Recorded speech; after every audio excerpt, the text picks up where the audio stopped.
This is actually going on right across the country, where children either in nursery, so presumably aged between 3 and 4 years old, but also dozens who are aged under the age of 7 are being suspended or permanently excluded because they have quote-unquote homophobic or transphobic beliefs. 94 pupils have been suspended or permanently excluded for transphobia or homophobia in 2022 to 2023. I am going to talk to parents who saw the news story that landed over the weekend about this toddler incident and said, hang on a minute, this happened to us as well, and they now want to speak out about it.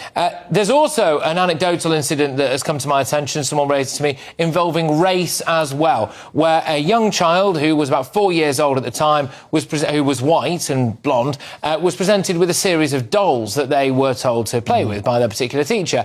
They were given a doll that was black, and they said, just as a child, oh, I want that one, which was white.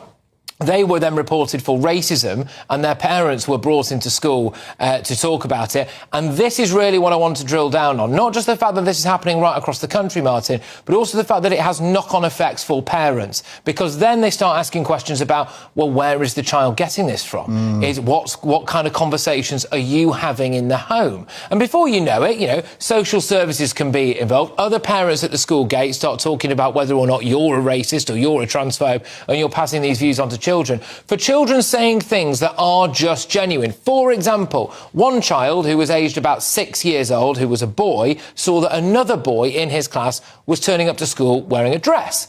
And they pointed out, as a child might do, Martin, that was a bit different and that they didn't quite understand it. They were reported for not accepting that child's particular gender. The parents were hauled in. And what we're now seeing, as you'll hear later on in my show tonight, is a rise in homeschooling as well, because parents do not want their children to have this inflicted on them. It's a consequence of, as you alluded to there, ramming very hardcore LGBT or woke or race-related issues down the throats